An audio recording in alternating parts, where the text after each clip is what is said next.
Coriolis force. हम wind पढ़ रहे थे, पवन। तो पवन में क्या हो रहा था कि जब विंड का फ्लो हो रहा था तो high pressure to low pressure wind का फ्लो हो रहा था। अब कोरियोलिस फोर्स कंसेप्ट क्या है ये देखिए। देखिए हमारा जो अर्थ है इस डायग्राम में देखिए, फर्स्ट वाला में हमारा जो अर्थ है वो अपने एक्सिस पे रोटेट होते रहता है। देखिए वेस्ट से ईस्ट रोटेट हो रहा है, रोटेट हो रहा है। अब इस वाले इमेज में देखिए, इस वाली इमेज में देखिए, ये देखिए, ये बॉल इसको फेंकेगा लेकिन जाएगा इसके पास, ये बॉल इसको फेंकेगा लेकिन जाएगा इसके पास। ये रोटेट हो रहा है, देख रहे हैं, ये झूला है, ये झूला रोटेट हो रहा है, लेकिन जिसको बॉल सीधा फेंक रहा है उसके पास नहीं जा रहा बल्कि दूसरे के पास जा रहा है। इसका रीजन क्या है, इसको गौर से देखिए, गौर से देखिएगा तभी समझ में आएगा, आराम से देखिए। अब इस वाली इमेज में देखिए, देखिए ये जब इस पे, ये जब रोटेट नहीं हो रहा है, इस वाली इमेज में जब ये रोटेट नहीं हो रहा, जब इसको सीधा फेंकेगा तो सीधा जाएगा, सीधा फेंका सीधा गया। अब नेक्स्ट देखिए, इसी इमेज को देखिए, इसी इमेज को देखिए, अब देखिए, देखिए अब रोटेट हो रहा है, अब रोटेट हो रहा है। अब इसको बॉल को फेंका यहाँ पे लेकिन ये गया ऐसे, बॉल ऐसे गया।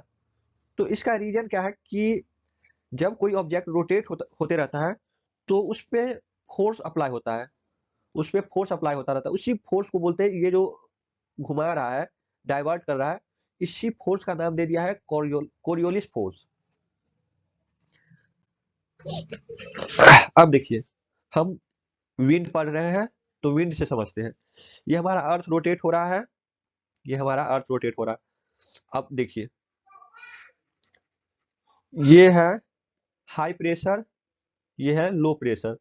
तो एयर का मूवमेंट कैसे होगा, high pressure to low pressure, सीधा होगा, स्ट्रेट लाइन। एक मिनट रुकिए, एक मिनट, इसको थोड़ा सही कर दे रहे हैं। अब देखिए, ये एक, ये एक, ये हाई प्रेशर, ये लो प्रेशर। विंड का फ्लो क्या हो रहा है, high pressure to low pressure, high pressure to low pressure. इसको बोलते हैं isobar, isobar, isobar line. Isobar line इसलिए बोलते हैं क्योंकि ये जो लाइन है, ये कहीं भी जाइएगा इस लाइन पे, इस लाइन पे कहीं भी जाइएगा तो इसका जो प्रेशर है वो सेम है, इसका जो प्रेशर सेम है, हाई प्रेशर ही है। इस लाइन पे कहीं जाइएगा तो इसका प्रेशर सेम है, लो प्रेशर, सब जगह लो प्रेशर ही होगा। और एयर का मूवमेंट क्या होगा, high pressure to low pressure. लेकिन एक्चुअल में ऐसा नहीं होता है, एयर का movement high pressure to low pressure तो होता है लेकिन सीधा नहीं होता है। बेसिकली ऐसे होता है, देखिए ये हाई प्रेशर है, ये लो प्रेशर है, ये हाई प्रेशर है, ये लो प्रेशर है। बेसिकली जाना तो ऐसे चाहिए सीधा, लेकिन ये क्या होगा, डाइवर्ट हो जाएगा, ऐसे होगा, ये ऐसे होगा। और ये जो डाइवर्ट हो रहा है इसका रीजन क्या है, कोरियोलिस फोर्स, कोरियोलिस फोर्स, इसका रीजन है कोरियोलिस फोर्स। अब थोड़ा देखिए, आइसोबार तो समझ गए, आइसोबार को हिंदी में बोलते हैं समदाब, जिस लाइन पे प्रेशर समान हो। अब देखिए, ये आइसोबार है, आइसोबार, ये भी हमारा क्या है, आइसोबार।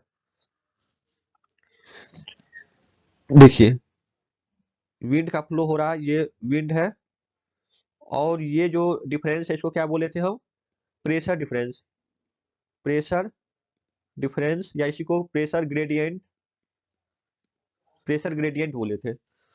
तो विंड जो है, जब कोरियोलिस फोर्स नहीं लगेगा तो विंड क्या होगा, विंड पैरेलल होगा प्रेशर डिफरेंस के, और परपेंडिकुलर होगा आइसोबारिक लाइन के। देखिए आइसोबार के परपेंडिकुलर है, और पैरेलल, पैरेलल किसके है, विंड प्रेशर डिफरेंस या प्रेशर ग्रेडियंट के। तो ये एक बात याद रखिएगा। और ये एग्जैक्ट पैरेलल या एग्जैक्ट परपेंडिकुलर कब होगा, जब कोरियोलिस, कोरियोलिस जीरो होगा। कोरियोलिस जीरो भी होता है, इक्वेटर वाला देखिए, ये जो हमारा इक्वेटर वाला रीजन है, ये यहाँ पे इस लाइन पे कोरियोलिस जीरो होता है।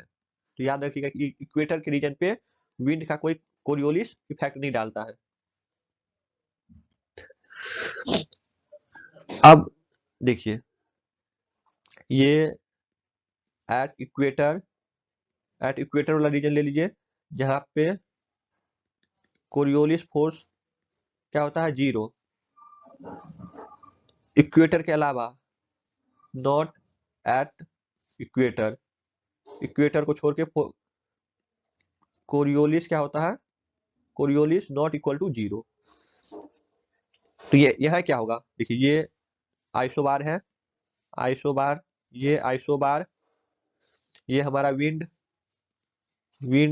ये हमारा प्रेशर ग्रेडियंट या प्रेशर डिफरेंस, प्रेशर ग्रेडियंट या प्रेशर डिफरेंस। देखिए जो आइसोबार, इस केस में क्या होगा, एट इक्वेटर पे आइसोबार परपेंडिकुलर टू विंड, और isobar perpendicular to pressure gradient. और क्या लिख सकते हैं, विंड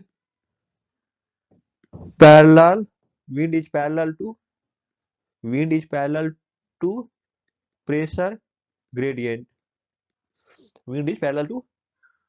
अब जब कोरियोलिस अप्लाई होगा, इस वाले इक्वेटर को छोड़ के दूसरे वाले रीजन पे जाइएगा, तो जब कोरियोलिस अप्लाई होगा तब देखिए क्या होगा, तब विंड का डायरेक्शन क्या होगा, ऐसे होगा, डाइवर्ट हो जाएगा। डायग्राम में देखिए विंड ऐसे हो जाएगा। तो आइसोबार के परपेंडिकुलर विंड नहीं होगा, गलत हो जाएगा, जब कोरियोलिस अप्लाई होगा नहीं होगा। आइसोबार के परपेंडिकुलर प्रेशर ग्रेडियंट नहीं होगा, wind parallel to pressure gradient नहीं होगा। तो इसको याद रखिएगा।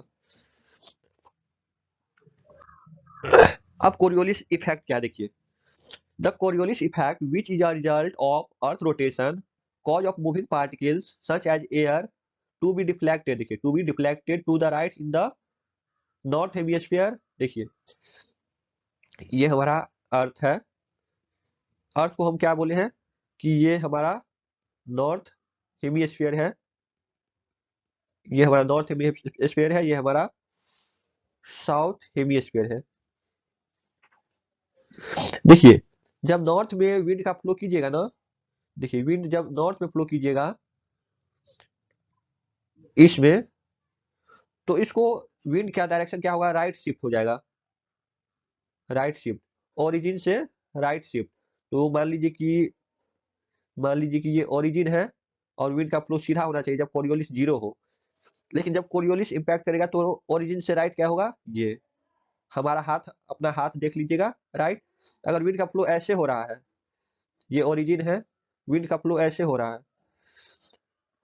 तब हमारा राइट क्या हो जाएगा, ऐसे हो जाएगा। यही बताया गया यहाँ पे, देखिए deflected to the right in the north hemisphere. और देखिए ये जो साउथ हेमिस्फीयर है इसमें लेफ्ट होगा। मान लीजिए कि ये विंड का डायरेक्शन है, सीधा जाने वाला था, विंड डायरेक्शन सीधा जाने वाला था, लेकिन ये लेफ्ट जाएगा, ऐसे जाएगा।